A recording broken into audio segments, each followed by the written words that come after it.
Yeah, talking tonight about the teachings of Bodhidharma, um, and I was something realization I sort of had was what made me want to talk about his teachings. I've heard Bodhidharma's teachings referred to numerous times as bare bones teachings of Zen, and this sort of reflected on what I felt my own Zen practice has been around, particularly at Spring Green. Pretty bare bones Zen, and it's certainly the way that I'd like to think I was teaching myself. That's sort of set by a background. When I first came into Buddhism, when I first discovered Buddhism, I followed a lineage for a while that was a Tibetan lineage, and it attracted a big following, particularly, as always, people that were suffering, but it attracted a lot of Christians, which always intrigued me. But there was a lot of similarities with Christianity, particularly in England, and there was a lot of ceremony, what I used to always think was a lot of bells and whistles. There was a lot of bowing to idols or symbols, whether it's a cross or whether it's a golden Buddha on the altar. There was a lot of that involved. And during that time, actually, during that time I came to the Zen Leader program at Spring Green. And then when I returned to the UK, I sort of moved away from them. It just lost its appeal to me. Although Christianity had been a big part of my upbringing. So Bodhidharma. I want to start talking about Shakyamuni Buddha, the Buddha that we all know. And he came to, apparently he was born around 564, it's said, when he was born. But what's extraordinary in that time, 560 BC, by the way, that is before Christ, so 500 years before Christ. What's extraordinary about that time is also born within less than a decade apart was a Chinaman, Confucius. And another Chinaman was born within a decade also, was Lao Tzu. And as we know, so we had Shakyamuni Buddha, who was an Indian, Confucius, and Lao Tzu, taking their own philosophies forward. Lao Tzu was Taoism, Confucius was Confucianism, and those teachings were being emanated across Asia at the same period. Both of them having very healthy followings. And the reason I talk about that is because Bodhidharma didn't really come around for 900 years later, after these guys had been born. It's a long time. Yet we see him in Zen as our first patriarch. Yeah. So a long time. There's 28. He was the 28th in the Indian lineage from Buddha. I'll probably say it again later, but from the Indian Buddha lineage, he's the 28th patriarch. So there's 28 people before him that passed their teachings down to him.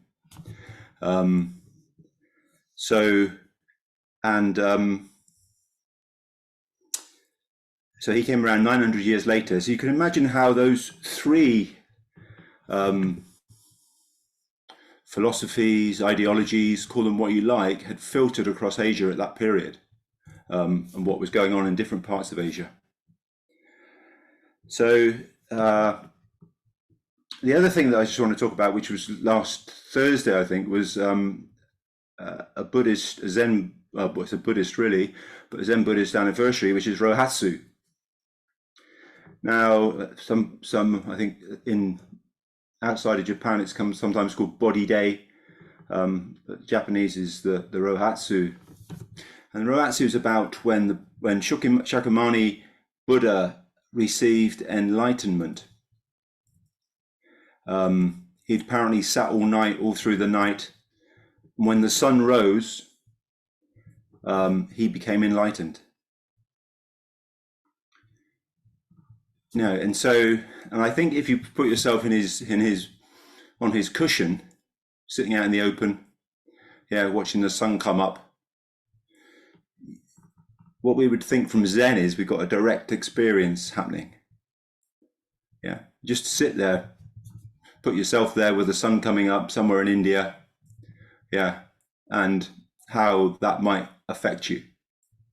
Yeah. So we have the anniversary of that. And direct experience is an important part, as you'll hopefully, as we'll pick up on this talk, you might gather. But what I'm trying to do with this first talk, by the way, at the moment, is what I'm trying to do is to set the ground that Bodhidharma walked on. So you get a feeling into this man, because the feeling of who he is before you start looking into his very light teachings, there's not many of them, before you start looking into these teachings, I think is useful. Yeah. We would say in our lineage, become the other. So become Bodhidharma, you have to have some insight into what he did, why he did it, what he'd gone before him. Yeah. And so the Shakyamuni had this experience of the sun coming up and sudden enlightenment after, I think it was 6 years of meditating. One morning, something sparked for him. And that is very much been how the transmission of Zen has been, or Buddhism has been, down through this Zen lineage. If you pick up Amori Sogen's book, Zen Training, I think Amori Sogen, and I'm pretty sure from a memory, and I haven't got there's 2 books he's written, and in the book that I've got, this memory isn't in, but I'm sure I read it in his previous book, is that he became enlightened whilst pissing in a urinal. Yeah. So you've got one Shakyamuni Buddha here, his experience is the sun rising. He gets it. And we've got a founder of our lineage is standing in there, or standing at the urinal, and having that same experience, or some form of experience. And then most of me, I've had pisses where I've had that experience as well. So you can imagine the sort of things that we're talking about. And I think Amori Sogen refers it to it in his book. I did find a line in his book on one of his pages that he says something like, there is no difference between Shakyamuni's enlightenment and our own. So I want to move on 16 years from Shakyamuni Buddha to Vulture Peak, which is a mount that he did a lot of teaching on. And there's one particular teaching he did 16 years after enlightenment, and this was when he stood in front of a crowd of 5,000 monks, or 5,000, we'll call them 5,000 monks. And the teaching I'm sure you've heard of and you recognize, but he stood there and held a flower up to the crowd. And in the crowd of 5,000 people, only one person smiles. That's the story. And what is it? And actually, I was just saying, I'll read out the words that he said when that person smiled. But he said, "I have the all-pervading eye of the true Dharma, the secret heart of incompatible nirvana, the true aspect of formless form. It does not rely on letters, and it's not transmitted outside of sutras. I now hand it on to Mahakasha Yapa." That was the chap that smiled. Yeah. And he realized from the smile that he had understood what Shakyamuni was doing. So once again, the third example there, we've got another experience happening. Someone looks up for a crowd, sees someone hold up a beautiful flower and smiles. What are the other 4,999 doing? Yeah? What are all they? They're all grasping for some amazing knowledge or something that the Buddha's going to say, some words he's going to tell them. They're all hoping that they're going to get something from it, the words he's going to use. But all he does is stand there and hold the flower up.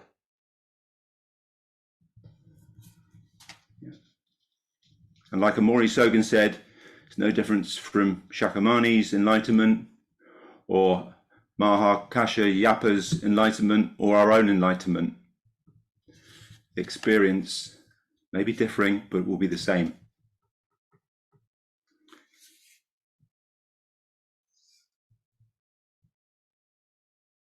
There's a discourse actually in a book. I've got a book here that wasn't long ago, but I was at Sishin and Gordon gave me this book as a gift.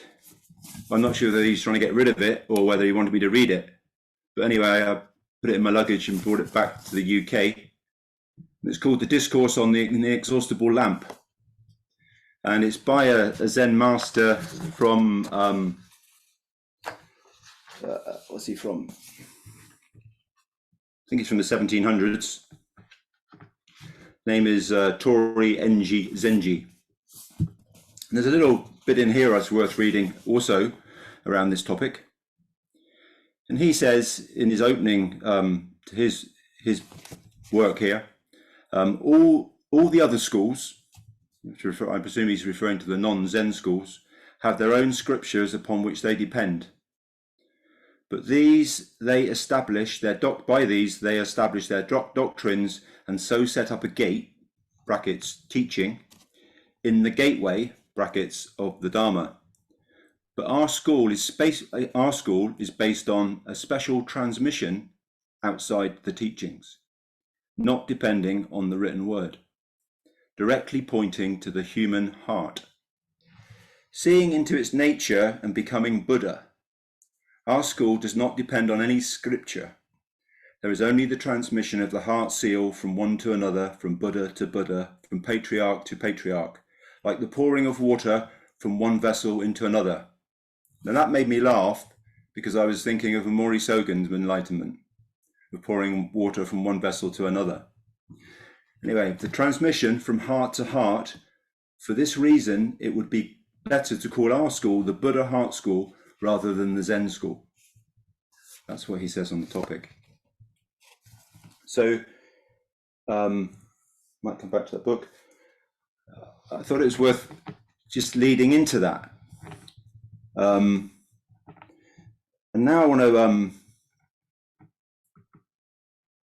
I'll just talk about a little bit about how at this time we've set the scene. We've got these three things happening in Asia: Buddhism, Confucianism, and Taoism. Yeah, and it's interesting. Bodhidharma turns up in China. When we get onto Bodhidharma, he turns up in China around the 470, I think. There's a varying accounts of when he came and when he didn't come, and some people believe he never went. So it's a bit of a myth, a bit of a legend, yeah. But there is some evidence that he probably turned up in 470. That's the general sort of thinking. And that's 470 BC, AD rather. So that's 470 AD, where monks in China, the first monks in China are recorded 35 BC. So there was monks, the first gathering of monks, of Buddhist monks in China, were around 400, 500 years before Bodhidharma turned up. And then in AD 65, there's a gathering of Buddhist monks reported in northern China who were actually living not far at that time from the birthplace of Confucius. And during this period, there was tens of thousands of monks from India and Central Asia that journeyed to China. But none of these monks had the impact that Bodhidharma had. And the legends that surround him. And it's a questionable, so what did he bring to China in around 470 BC that none of the other monks that had journeyed there did? Why did he become the first patriarch?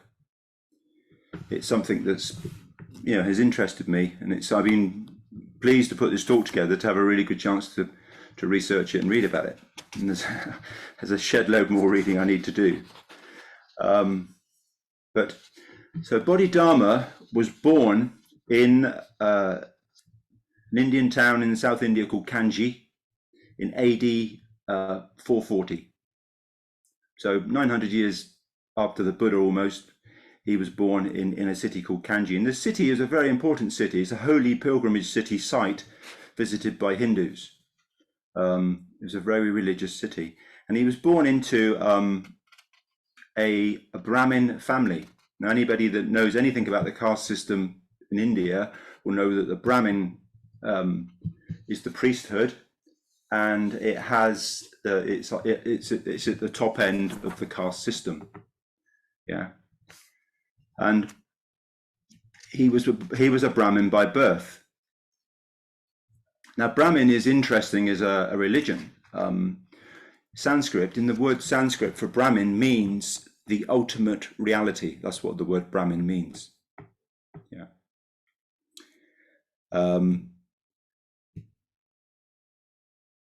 Consciousness and bliss is the cause of all changes. Yeah, that's part of the Brahmin religion. And it's a concept, interestingly, that dates back 2000 years BC. So it goes back 1500 years before the Buddha, the Brahmin religion. Anyway, Bodhidharma was the third son of King, I think it's a guy's name, Simhavaman, who converted, wanted Bodhidharma converted to Buddhism, and did so when he was young. But interestingly, he received instruction, according to legend, from the Dharma teacher, a chap called Prajnatara. Now, Prajnatara is interesting.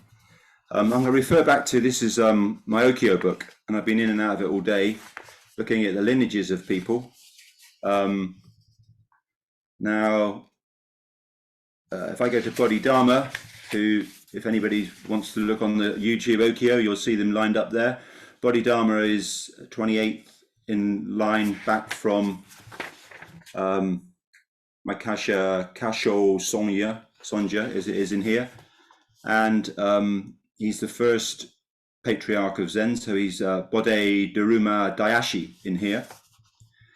And under him, the 27 is Hanyatara Sonja, who is, in fact, Prajnatara, who was Bodhidharma's teacher. Now, he was a Buddhist teacher. He was a very famous Buddhist teacher. He was in India, and he was hanging out in the north of the country. He moved north to India. You got the Ganges runs out of the top of India, across into the Bay of Bengal, and then north of that you got the Himalaya mountains. And between the Ganges and the Himalaya mountains was a deep, deep Buddhist area. You know, everybody in that particular region was well versed in Buddhism. A lot of monasteries, and he lived there. And he travelled south, particularly to teach Bodhidharma. And it was so he came from the Buddhist heartland, and he asked Bodhidharma to travel to China. He eventually told him, Prajnatara said to Bodhidharma, I want you to go to China to teach Zen.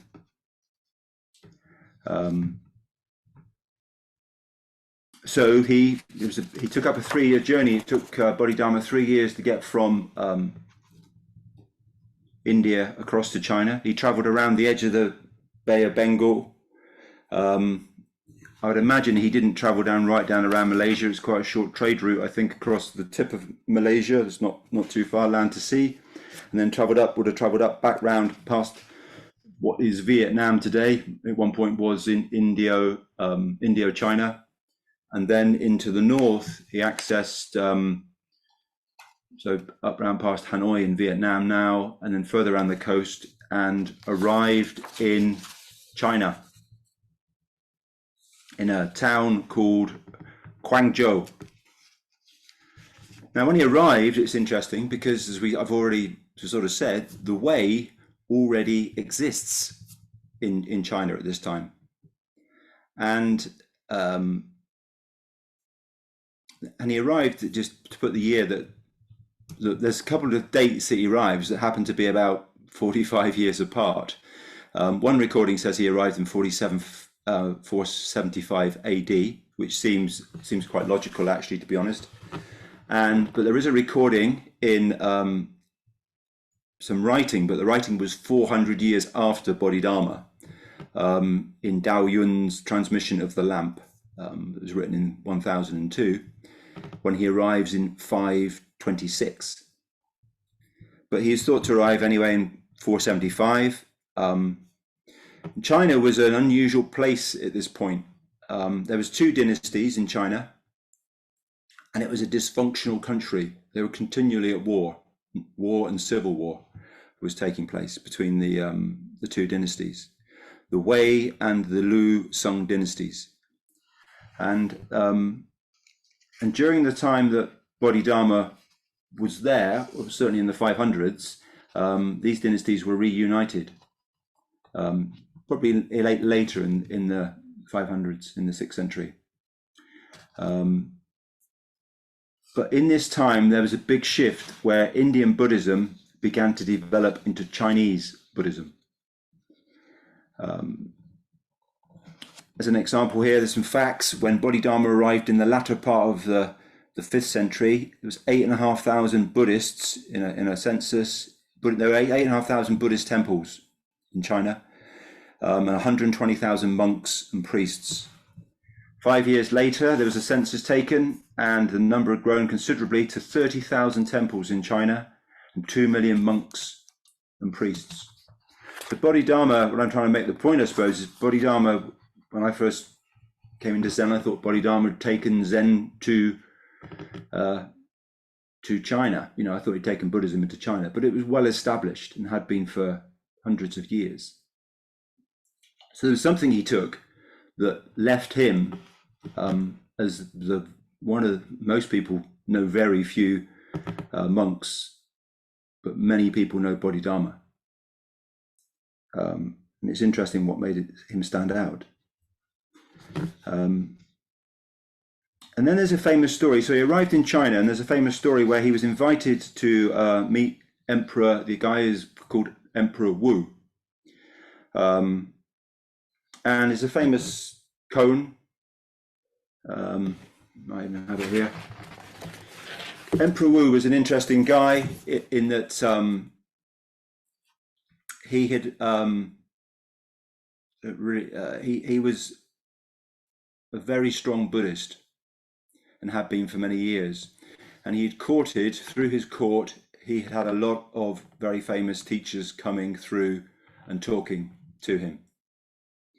And so it wasn't that unusual, perhaps, when you think, well, why would Bodhidharma turn up and be called to the court? But I suppose when you consider who Bodhidharma's teacher was, Prajnanatara, from a very strong Buddhist area in North India, that he would, if he'd found out who his teacher was, he would probably want to have heard what he had to say.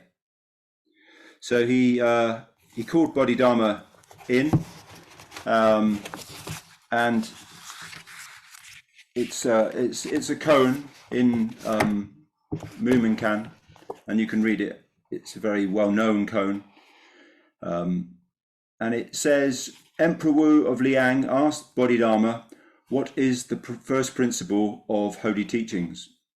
Bodhidharma said, emptiness, no holiness. He said, who is this standing before me? No knowing, said Bodhidharma. The emperor did not grasp his meaning.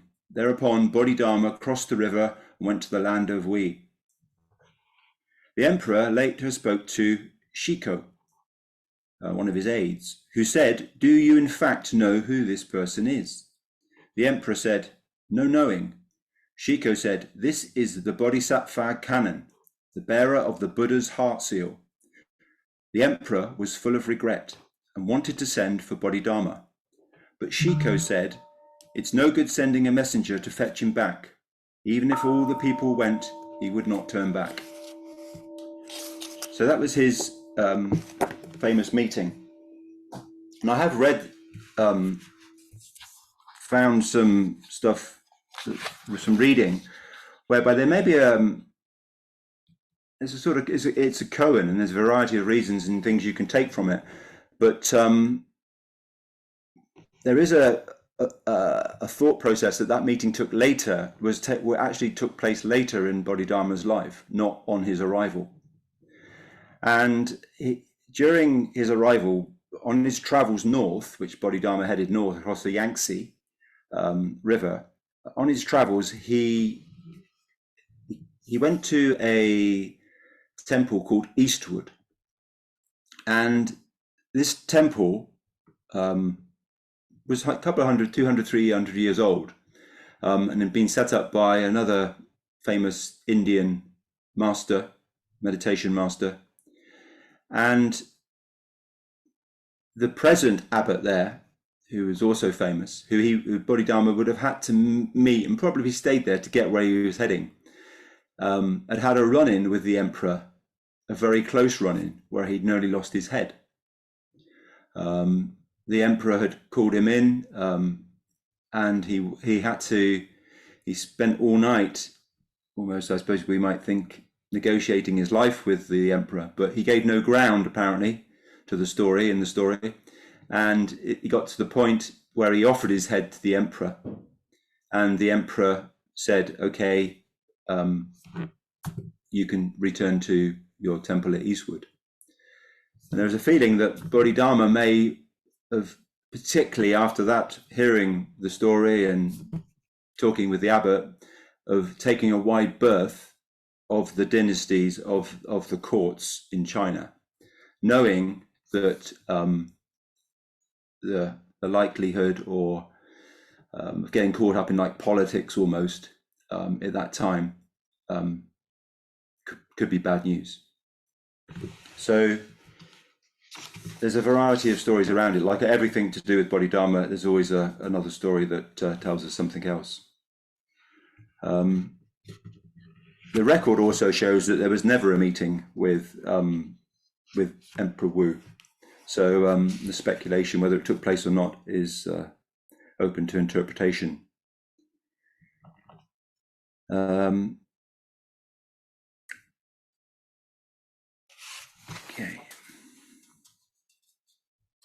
So like I said, he crosses the Yangtze River and settles in the north of China in around about 490. And at that time, Bodhidharma ordains a monk called Sheng Fu. The other thing I find really interesting about Bodhidharma is that he only ever had 3 students.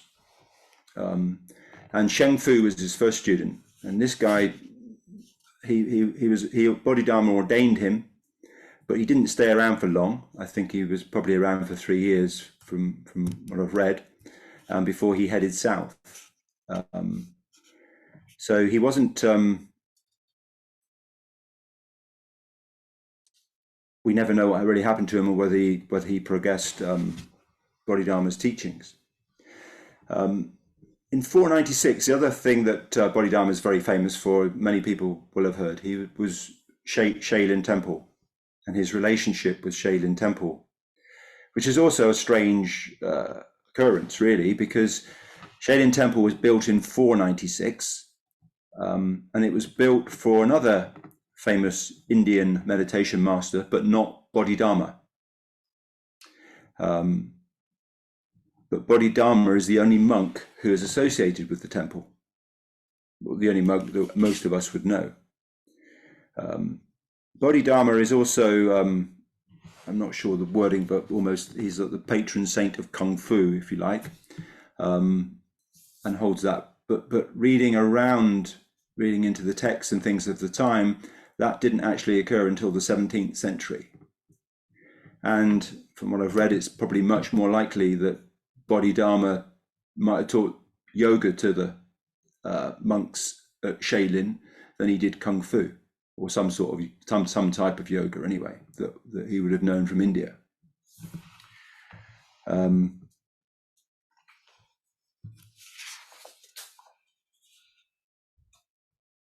So the other 2 guys I was talking about, the two disciples that he came across, one was called Te Yo and Hua Keo.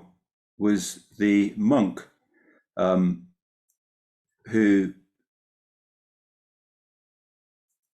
I suppose we could say Bodhidharma can thank for him becoming his lineage continuing. They both studied under Bodhidharma for 6 years. These two monks, and Huiko had there's a famous story around him. He wanted to become Bodhidharma's student, and this time, which I haven't talked about actually at the moment, is Bodhidharma sitting in the cave at Shaolin Temple, sitting in the cave for 9 years. He arrived, I just dropped back to that because I've missed it out, but so once Shaolin Temple was built, Bodhidharma moved himself to the north of the Shaolin Temple, to the mountain to the north of it, and apparently he sat for 9 years in a cave, facing the wall. Yeah, and this has become an important part of his teaching, as we will explore maybe this time or maybe even in a future talk. But he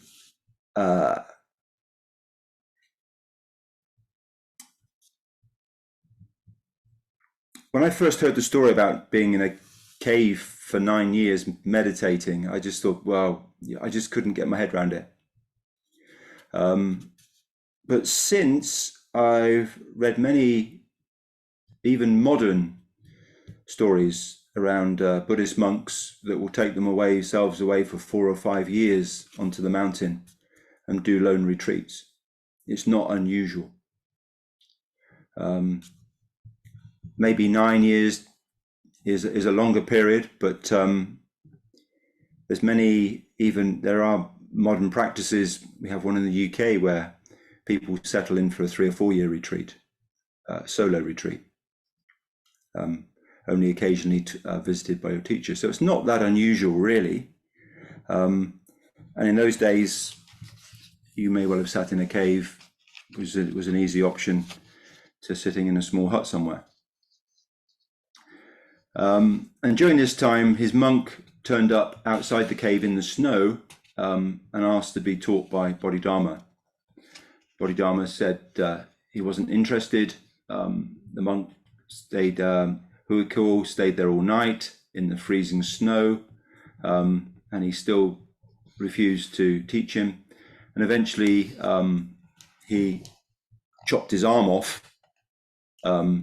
saying that he would take his arm off if Bodhidharma was teaching him, and at which point Bodhidharma agreed that this guy clearly wanted to be taught and would teach him. So he took him up. And Huiko eventually was the one who got Bodhidharma's robe, was presented his bowl. And the other thing that part of the story that goes is that the other thing that he gave Huiko was a copy of the Lankavatara Sutra, which is also slightly strange, because when you look at any of the teachings that still remain, the Lankavatara Sutra doesn't turn up in those teachings. But it was the book that he handed on to his student, the sutra he handed on to his student, probably a scroll in those days. And the recording in the transmission of the lamp that I said, as was written 400 years after the event, says that Bodhidharma then died shortly after this transmission in 528 on the 5th of October. And it says he was poisoned by a jealous monk. But there's also other stories around saying that Bodhidharma lived until he was 150, to the end of the 500s. And there's also legend and stories about Bodhidharma being seen after he died.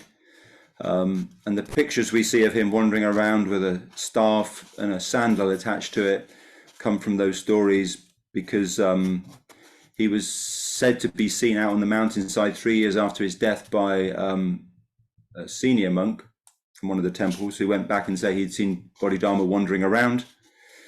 and with a staff and a sandal attached. So the monks in the monastery went and opened up his grave, his tomb, and all they found in the tomb was a single sandal. So that's how legend has it.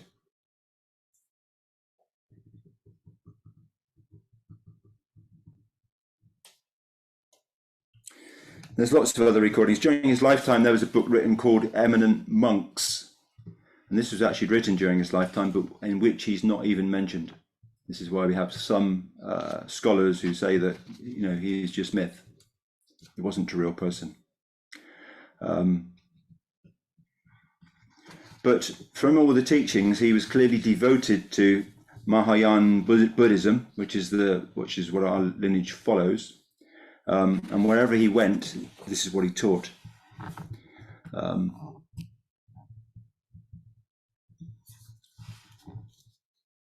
And using these methods, using the methods he used, he converted the people of the region he's in, the region of Wei, into Zen, into Chan, as it is called in China. Actually, in the reading I've been doing, the research, I found the word Zen actually comes out of China. It's one particular dialect of China referred to Chan as Zen. So they think it's a word that originally came from China that was taken back to Japan.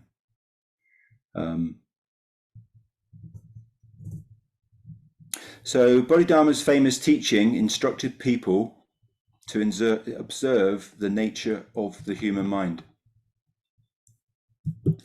Another interesting thing I came across is, especially being, I suppose, my own background of construction and architecture, is that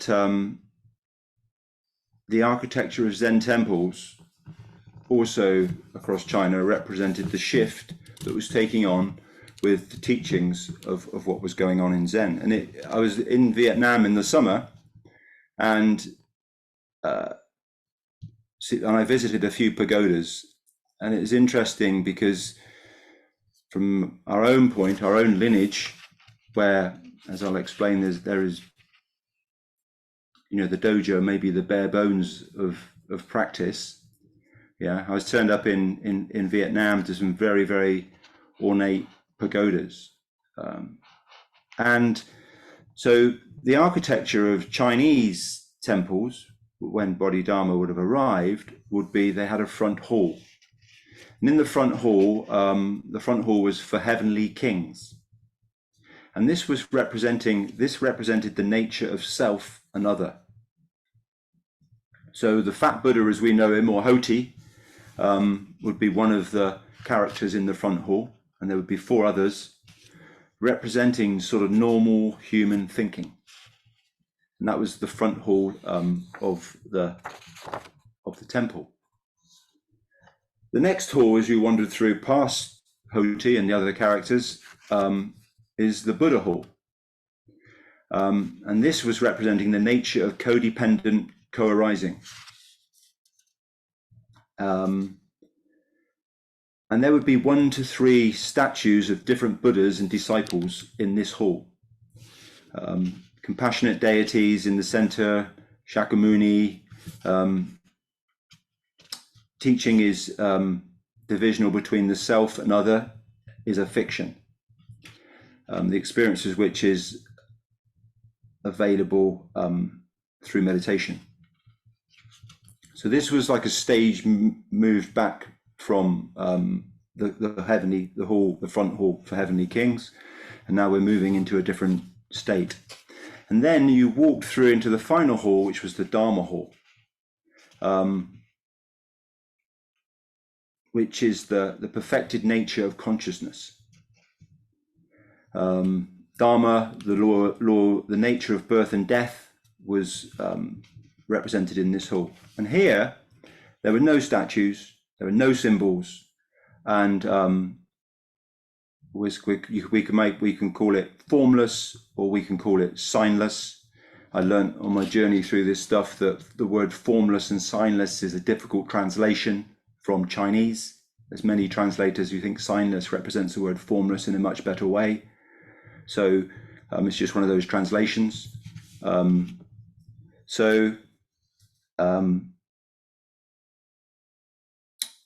it that was the final hall, and in many ways, that's what for me. We finally get to the Spring Green Dojo. So we've wandered through all these halls, and there we are, bang, now in the Spring Green Dojo. Yeah, no symbols, no statues, signless. Yeah.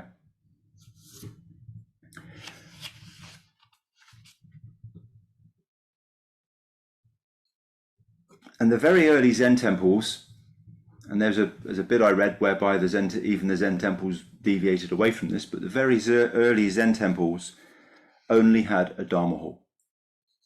Yeah, that was following the teachings of Bodhidharma.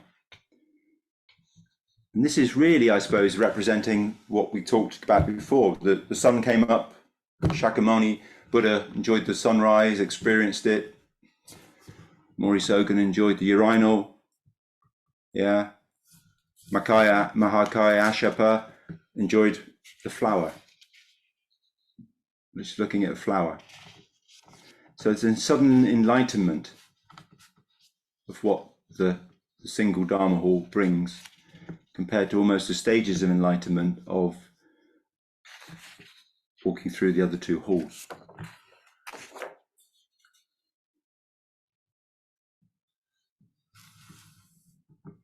And the change in layout of the early Zen temples reflected the loss of the early Zen teachings, the idea that meditation reveals something outside the traditional red scriptural teachings, instead of following Bodhidharma's instructions about just observing.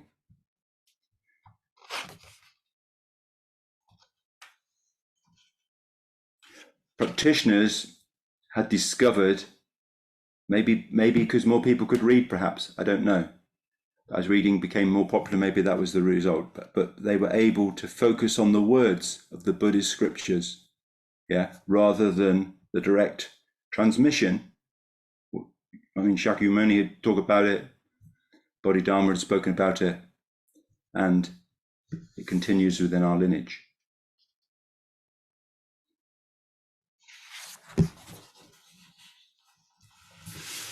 Okay, I've spoken a lot. Is there, downloaded a lot of information.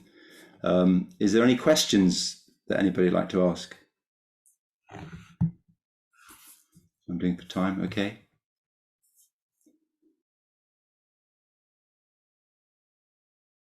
I suppose there is a difference. He was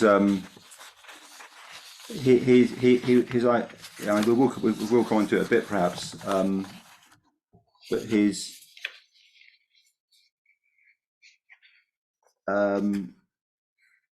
what he brought to China was undoubtedly different, put it that way.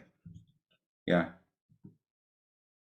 So at the time, his arrival, we had these 3 Dharma halls, we had the scriptures, everybody was, monks were practicing that. And his teachings were very, very, you can call them, let's call them bare bones, not basic, let's call them bare bones. And it was a thing that, of this, it's here for you now. It's not something you have to project in the future. Yeah. Transmission is available as I hold up this flower. Yeah, that's what made him different, I think. The first one sounds easier. Yeah. So whether they exchanged ideas, it's interesting, isn't there? Because it's this thing that I was told a long time ago about the Second World War, whereby the Spitfire engine and the Messerschmitt engine were developed at exactly the same time, but without either side knowing each side was developing it. And this might be something to do with consciousness. I don't know. So once the thought or the ideas come into I suppose into mind, if you like, then they're out there for everybody. Yeah. If you can tap into it, if you can make yourself that antenna. So I was thinking it's just unusual these three people are around at the same time, but they clearly had some very tight philosophy. There's a thing around it as well. Is that so? Buddhism is mind, Taoism is body, and Confucianism is about, I suppose, social relationships. So you've got a cover on it as well. It's such an interesting time that three people come into the world within 10 or 15 years of each other. Now, whether they met up or not, I don't know. But maybe they didn't need to meet up. Yeah, maybe we can do this without Zoom. Yeah, so that's a good question. So that's as much as I know or have observed. What was the second part of what was the more difficult part of the question?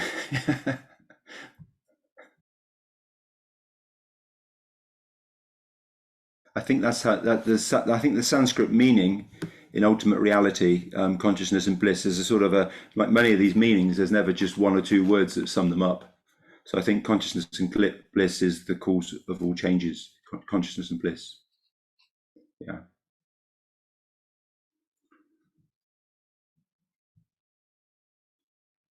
So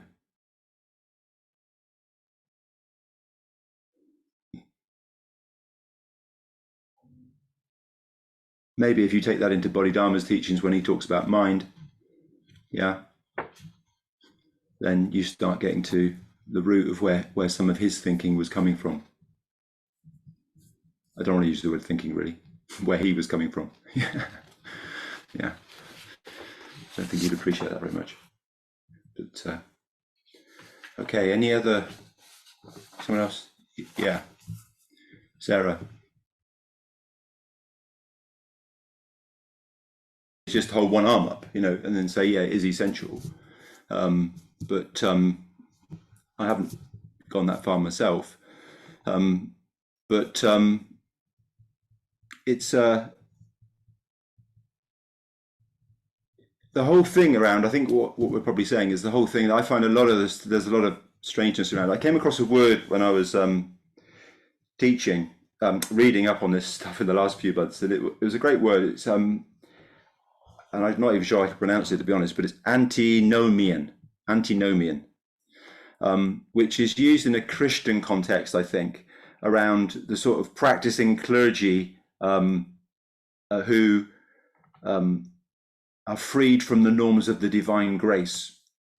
Yeah, so they know what they should be, but they operate outside it.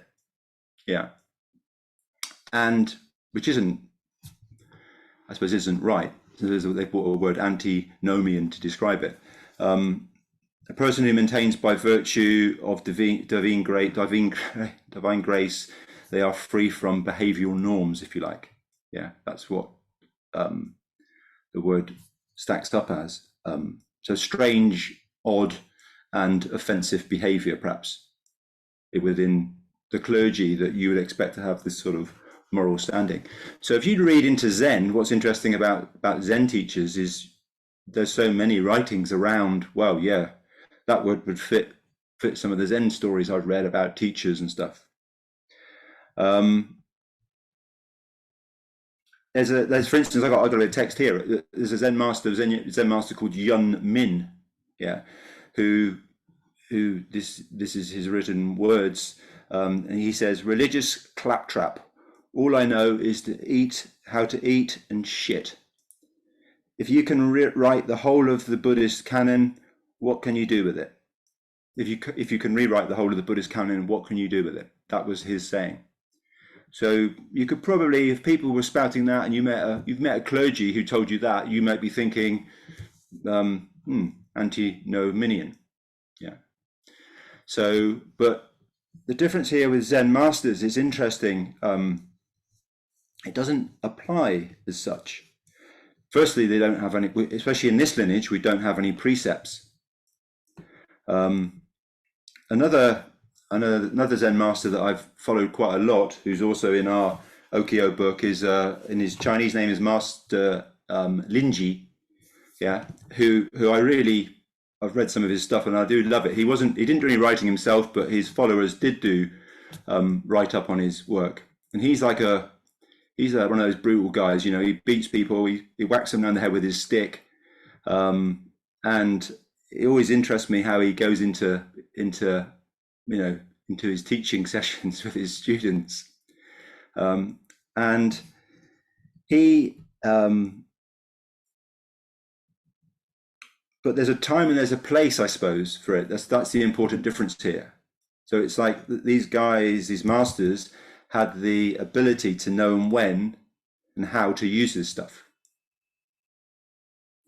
And maybe it resonates with me. I'll tell you my own story, and I'm sorry, I always apologize these days because I rattle on about my days in field gunning a lot, too much, because I was doing some reading today, and I read stuff all the time. And there's some words I might talk about later again, whereas the physical training instructor that used to train me, I always think he's the first Zen master I ever met, because he is a master Linji in that sense.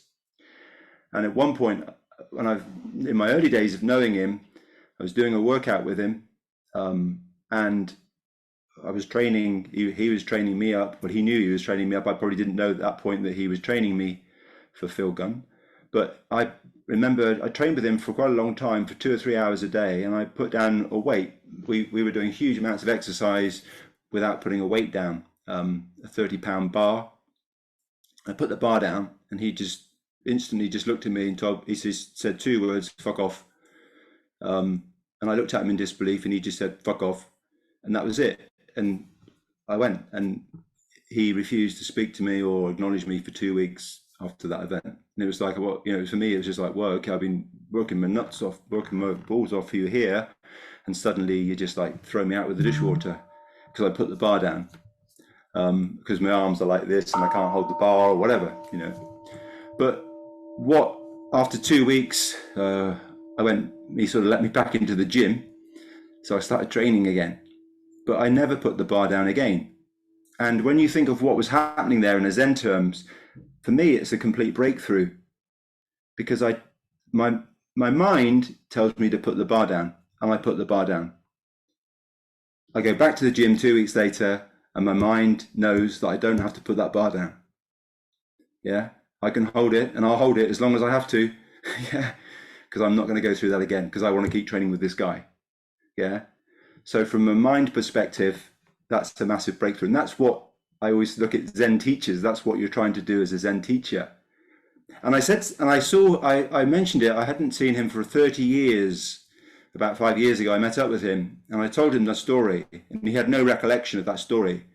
And he just said to me, "I wouldn't have said it to anyone else." Yeah. So he knew what he was doing. He knew his student. He knew the process, and he knew what he was doing. Yeah. And that's how he was. So, and I see so much of this, and this is why I enjoy reading these masters' stories so much, because it's just like, whoa, okay, I lived with this guy for 3 or 4 years. Yeah. Yeah. He beat me, he hit me around the head with a stick. In answer to your question, Sarah, I don't know.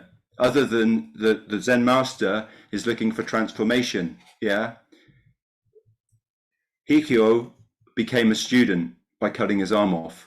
Yeah, maybe that was what he needed to cut his arm off. Yeah, how many of us have cut our arms off to get something we want or to do something? Yeah, in a sense. So you have to take that into consideration. Does that help? Does it make sense? Yeah. Okay.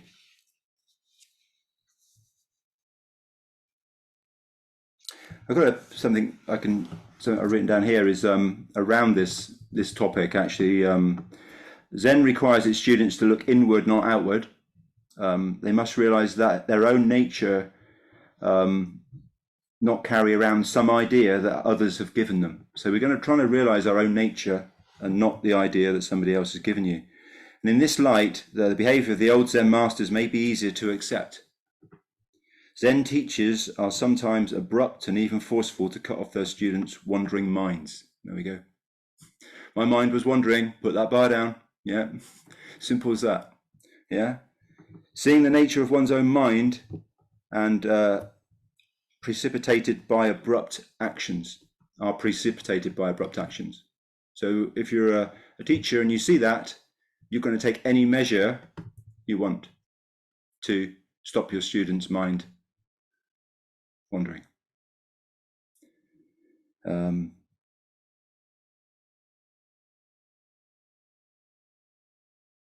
But people who are subject to this type of behavior must be ready for it. That's what I would say. That has to be the case.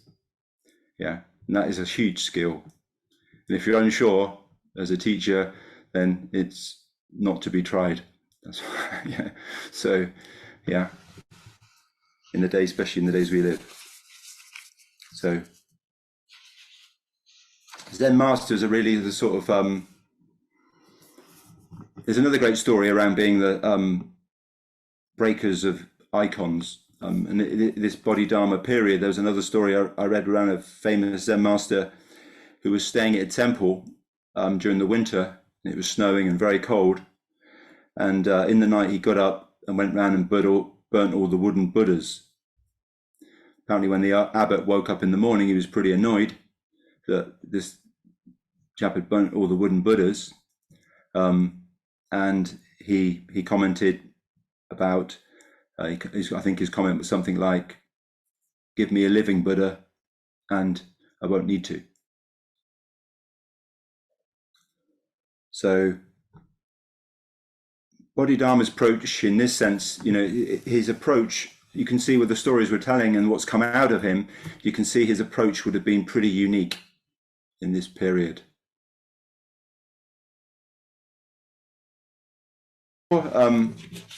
I suppose, yeah, if I could pile all the sutras up on my table here, I'm sure you wouldn't see me.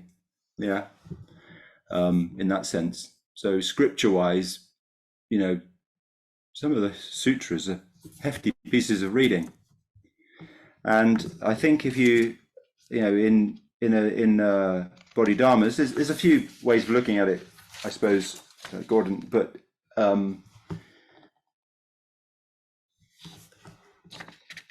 I'm just looking. So the 4 pieces of teaching that I've picked up from Bodhidharma they're very brief teachings. He has an outline practice.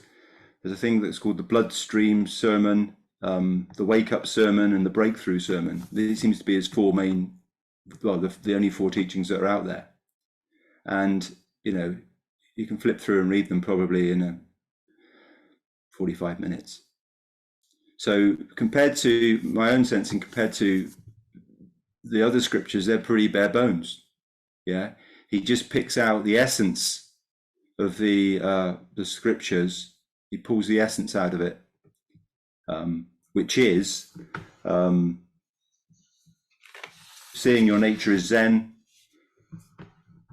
not thinking about anything is Zen, and everything we do is Zen. Yeah, it's not something special, if you like. It's just there. Yeah. Also, I mean, we could talk about the self. So, when you get down to the bare bones, there's not a lot of self left. So, in that sense, we've stripped everything right back. Yeah, back to the essence again.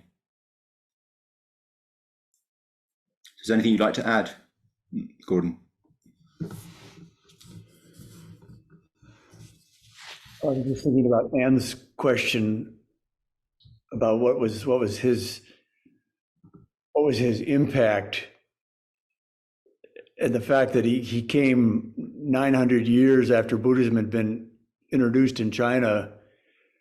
There's probably a lot of crap that had built up over 900 years, and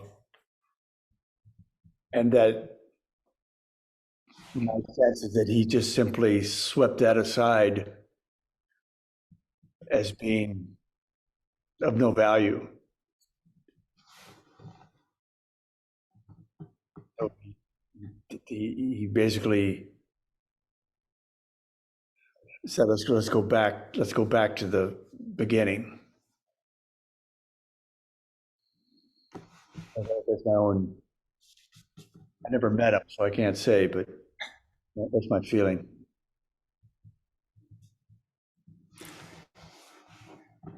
So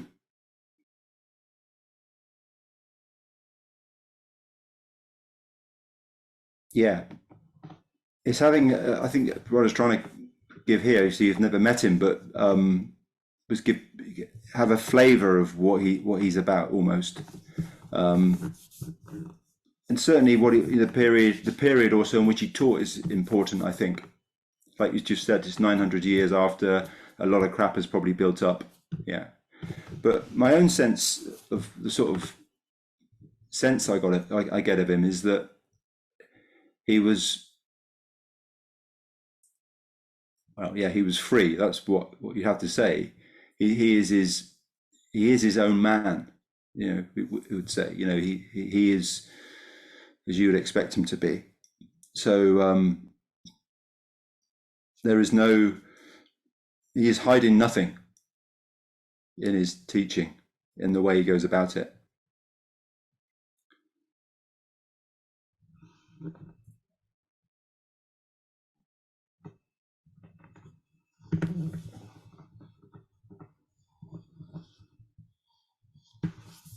Any further questions, Scott? What time? Yeah, I've got running to 8:30. I think I've got 20 minutes. I could just talk about the book, which I particularly told the priests not to worry about reading. But I would say it might be a more interesting read now. So there's a book out by Red Pine in his translation of the Zen teachings of Bodhidharma, in which Red Pine says in his book he uses the words the teachings can seem somewhat alien and bare. That's how he describes them. And those four teachings, as I said earlier, that are in the book is outline practice, the bloodstream sermon, wake up sermon, and the breakthrough sermon. Now I enjoyed. Maybe just quickly talk about the outline practice, because I quite enjoyed getting my head around it. What is Bodhidharma's teaching? Many roads lead to the path, but basically there are only two. Now, when I read that for me, I actually had to stop myself and think, have I heard those words come from E.T.? E.T. was my physical training instructor's mouth before. It's like that, they would be the words he would use. Many roads lead to the path, but basically there are only two. Okay. He would have said many roads lead to the path, but basically there are only fucking two. Yeah, and I'm going to tell you them. Yeah, it's like, okay, so I've heard that before. Anyway, the two paths, which Bodhidharma tells us, are reason and practice. The first is reason. Now, reason means accepting the Enlightenment doctrine that all beings possess the same true nature. That's the first thing. All beings possess the same true nature. And this true nature is obstructed from our views by worldly attachments. Yeah. Pretty stuff that we know. Okay. And the doctrine leads us to forsake the false and return to the true by sitting and facing a wall. Or even if the wall's on the other side of the dojo. But we're back to sitting. And we're sitting facing a wall with no self or other, and where sacred and mundane are the same. Resolute and unmoving, we're not pursuing some external teachings here. Solitary in non-action, in accordance with the mysterious way. This is what Bodhidharma was teaching. This is called entering the way through principle. So the first one is reason. Now, I sort of got out of my head a little bit, because I thought, I expected before, when I saw the opening line about outline practice, would be that the practice would be sitting, but that's not what he's saying. Okay, practice, the sitting practice comes within the reason band. So entering the way through practice is, I found really interesting, because he says that very few people can achieve this, and I think there was some sort of statistic like 4 in 10,000 can achieve through practice. And practice is the easy route, because you don't have to do this sitting against looking at a wall. So it's a better option. But and he gives 4 things that you have to sort out in your mind here. One is accepting your karmic conditions. So, and karmic conditions is anything, or not anything, it's everything that arises from mind. Everything. Yeah. So every thought that arises has a karmic condition attached to it. Now, and then the next part of the practice, number 2, is endeavoring to practice with the conditions one encounters. Yeah. So now we've got to practice with the conditions that we're continually encountering.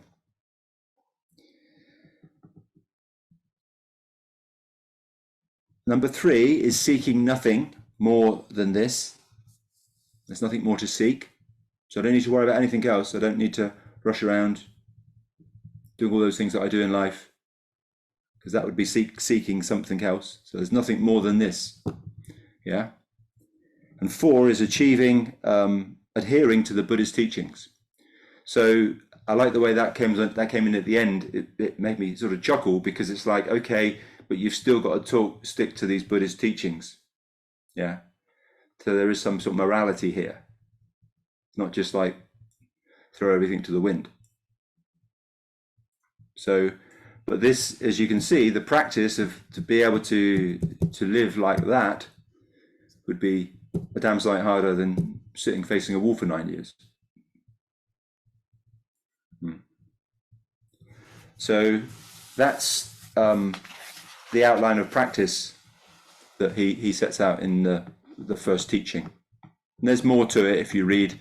You can read the rest of the, call it a chapter, to get more information. So, any final questions? We got 10 minutes. Any wrap-up questions? 2 options, I think, my understanding. Yeah. So the first option will be sitting at a wall, looking to observe the mind and understand your true nature, the true nature of mind. That's what we're looking to understand here. Once you from Bodhidharma's teachings, once you understand the true, once you understand mind, yeah, that the rest is easy. Yeah, that is the root. Once you can understand mind, then it's simple. So Zazen is what takes the majority of us to understanding mind. The lucky few, perhaps, the 4 in 10,000, can understand mind through the other process, from maybe just accepting karmic conditions, endeavoring to practice with the conditions that they come into all the time. Yeah. That's the way I read it. Yeah. So most of us are on track 1. Yeah. Yeah. Keep polishing the wall. Yeah.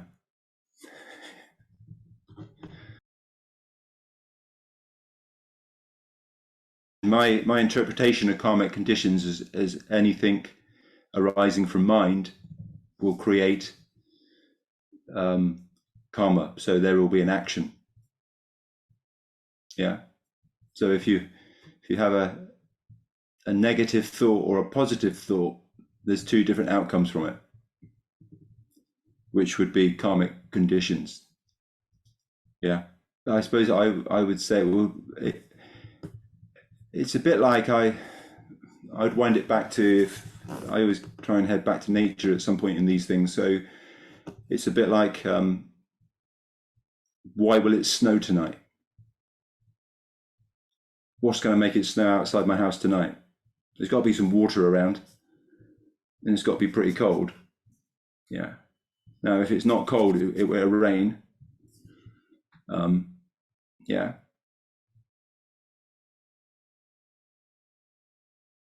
Question, is that possible?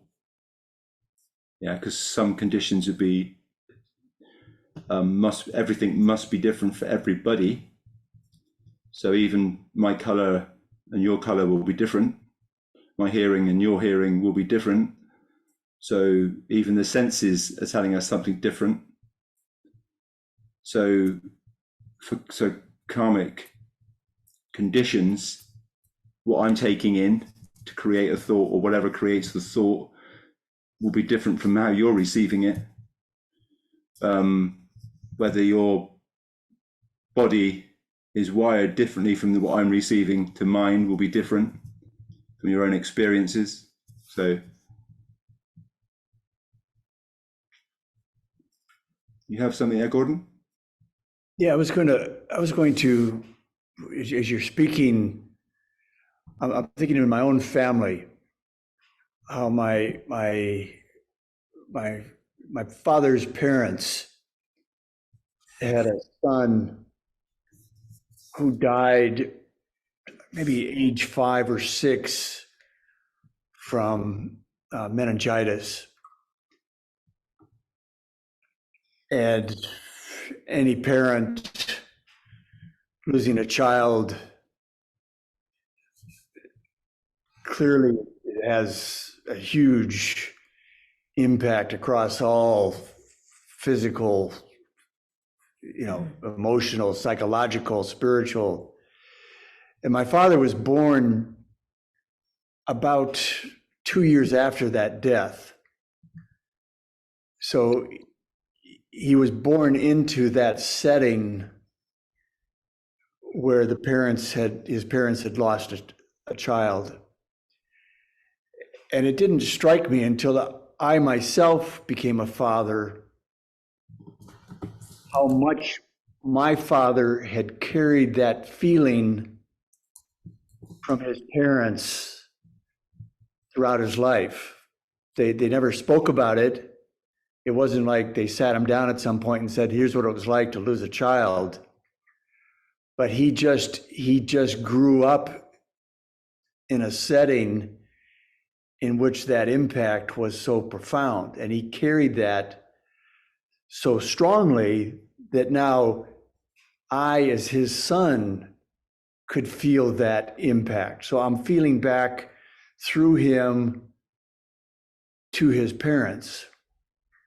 So for me, that's something, another way of thinking about karmic conditions and the way they get transmitted and passed along. White Law Roshi can speak to this. She might call it resonance.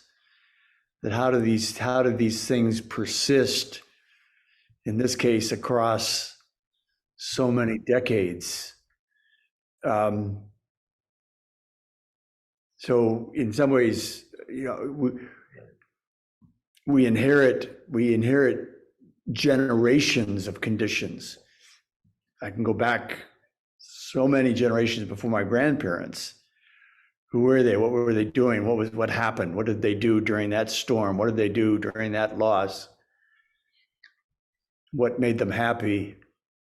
All those things get carried down.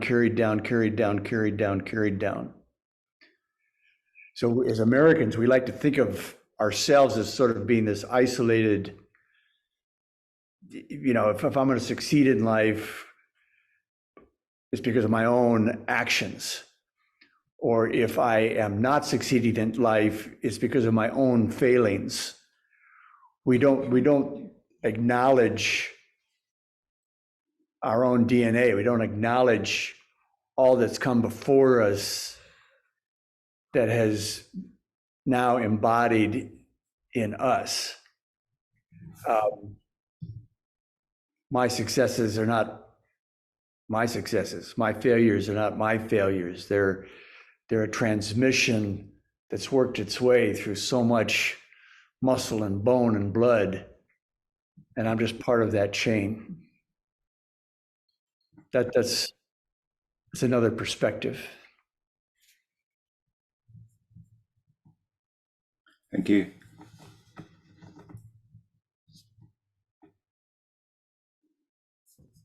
If I could build on that just a bit, karma basically means action or reaction. You know, it's sometimes spoken of as individual and collective. And so we have our particular stories, such as Green Roshi was just talking about, and we also participate in all the stories of all the networks we're a part of. And so it's almost like we have an antenna for those stories and we pick them up. We're part of a culture in America. You're a part of a culture at Daiko Zenshi. So you're part of that chain reaction. And then it's also another phrase for intergenerational trauma, another phrase for genetic heritage, all these different methods we have capture the chain reaction in which we are always resonating.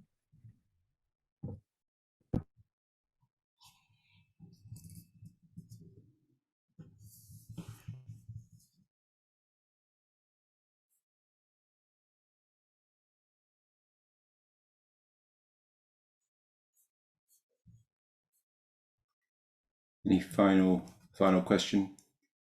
Are we done?